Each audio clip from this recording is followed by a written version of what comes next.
बिस्मिल्लाहिर्रहमानिर्रहीम। अस्सलाम वालेकुम। मैं हूँ आरिफ अली शाह। आप देख रहे हैं मिस्टर मैकेनिक।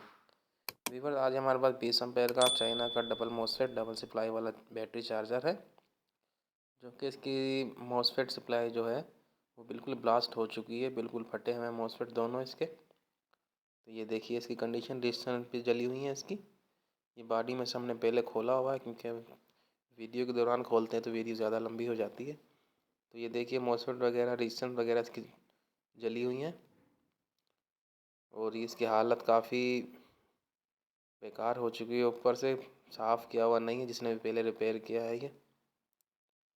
तो अब हम ऐसा करेंगे, ये मॉसफेट जो जो चीज़ें इसकी जली हुई हैं ये निकालेंगे इसमें से।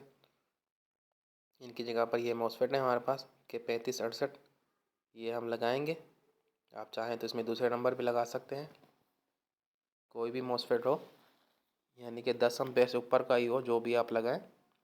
इसमें एक तो मॉसफेट जो पहले जिसने बनाया है कम एम्पेयर के मॉसफेट लगाए हैं, इसकी भी बड़ी वजह हो सकती है जलने की। तो आप ये ध्यान में रखें, जब भी आप मॉसफेट लगाएं जो भी, वो थोड़े ज़्यादा एम्पेयर के लगाएं। ये रेजिस्टेंस हैं जो इसमें चेंज करनी है हमें। तो ये मॉसफेट हम निकाल लेते हैं, उसके बाद इसकी सफाई करेंगे। फिर इसमें हम ये चेंज करेंगे सारे कंपोनेंट्स जो जले हैं जो जो।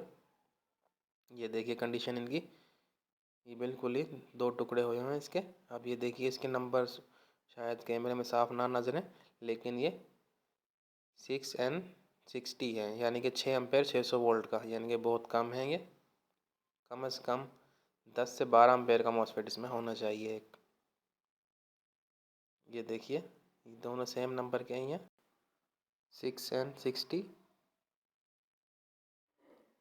6 एम्पेयर 600 वोल्ट का। तो ये हम इसमें नहीं लगाएंगे, हम इसमें कम से कम 10 से 12 एम्पेयर का लगाएंगे। और ये रिसन जो जो जली हुई है इसमें से ये निकालेंगे इसमें से 1K और 47 ओम्स।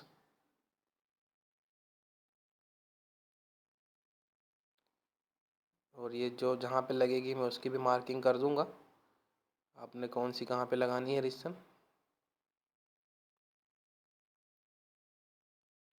ये निकाल कर हम इसके पहले बोर्ड को साफ़ करेंगे। कार्बन जमा हुआ है, ये सारा साफ़ हो जाएगा इसमें से, क्योंकि ये चार्जर भी बहुत पुराना मॉडल है। तो इस वजह से भी प्रिंट की हालत कुछ ऐसी हो चुकी है इसकी। और दूसरा, फिर जिसने रिपेयर किया है, रिपेयर करके काफ़ी हजरात ऐसे होते हैं उसको साफ़ नहीं करते। हालांकि इसको साफ़ कर देना चाहिए जब रिपेयर करें आप,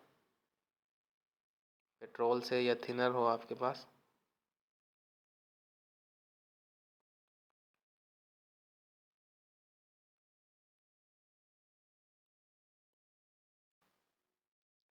अब हम इसको थोड़ा साफ़ कर देते हैं, कार्बन हटाकर यहाँ से, क्योंकि यहाँ पे हाई वोल्टेज होते हैं। अगर थोड़ा सा भी कार्बन इनके बीच में आ गया किसी भी पिन के, तो वहाँ से स्पार्क होने लग जाएगी।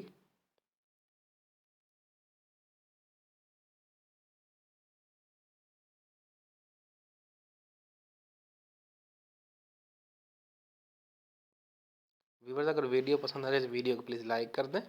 अगर आप मेरे चैनल पर नए हैं तो प्लीज़ चैनल को सब्सक्राइब कर लें और बेल आइकन को दबा दें, ताकि जो भी वीडियो आए उसका नोटिफिकेशन आप तक आसानी से पहुँचता रहे।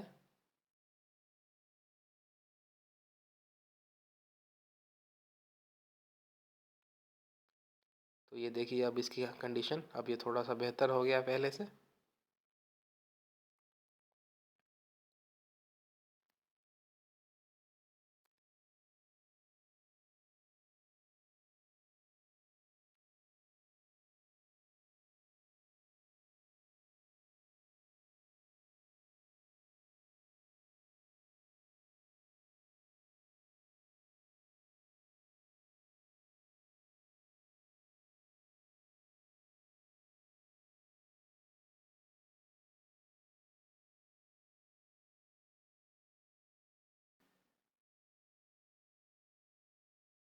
अब हम इसमें रिस्टन वापस लगाएंगे।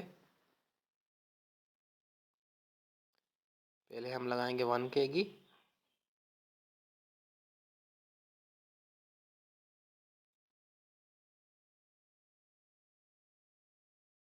R4 के अंदर 1K लगेगी।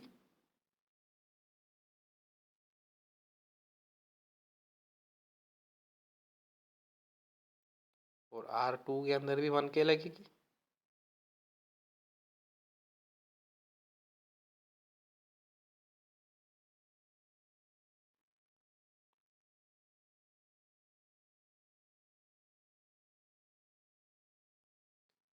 फालतू पिन काट के जितनी हमें इस्तेमाल में होगी उतनी रखेंगे।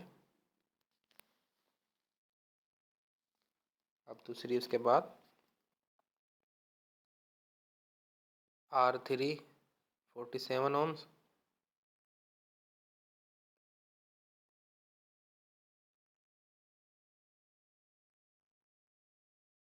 और ऐसे ही R1 के अंदर भी 47 ohms ही लगेगी।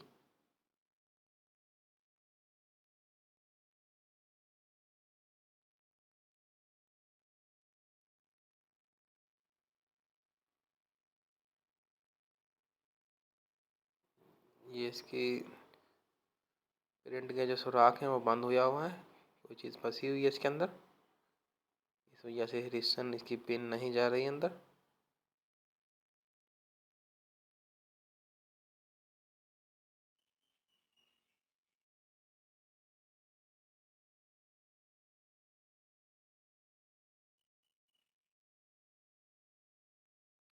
तो ये रिस्टन भी लग चुकी हैं इसमें।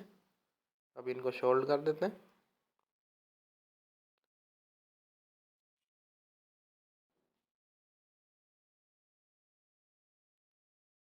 शोल्ड होने के बाद हम इसमें मॉसफेट लगाएंगे। जैसा कि मॉसफेट मैंने बताया, आप इसके अंदर चाहो तो कोई और नंबर भी इसमें लगा सकते हैं, जैसे मैंने शुरू में ही नंबर सारे मेंशन कर दिए थे, लेकिन मैं इसमें ये लगाऊंगा इसके अंदर कि 35 68 दोनों।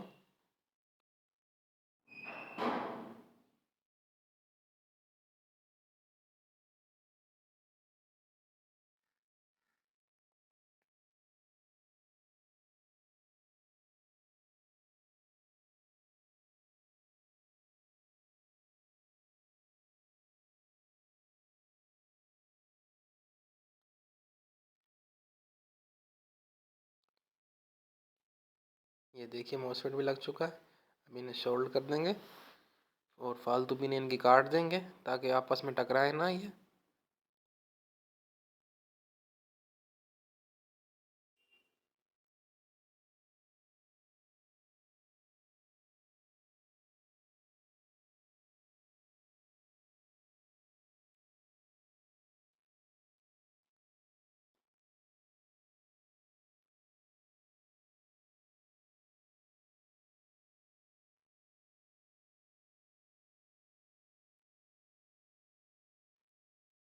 ये देखिए मॉसफेट भी लग चुके हैं इसमें।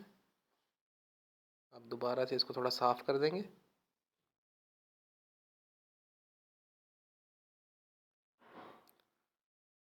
अब इसके ऑन करके इसके वोल्टेज आपको चेक करवा देते हैं।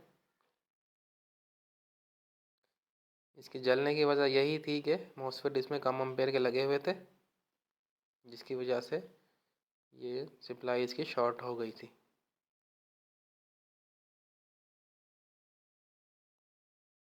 ये देखिए ये वोल्टेज 13.5 वोल्ट आ गए हैं इसके, और चार्जर हमारा बिल्कुल ठीक हो गया है।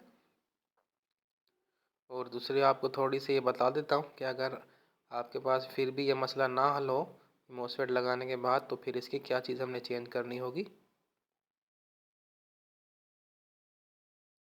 अगर इस कंडीशन में आता है आपके पास चार्जर, तो ये आईसी है दूसरा लगा हुआ है इसका, जो कि इनको ड्राइव देता है दोनों मॉसफेट को इन चॉपर के ज़रिए, और ये चॉपर को स्टार्ट करता है ये आईसी में। फिर ये 2 पीएनपी ट्रांजिस्टर लगे हुए हैं एसएमडी, ये भी ख़राब हो जाते हैं अक्सर।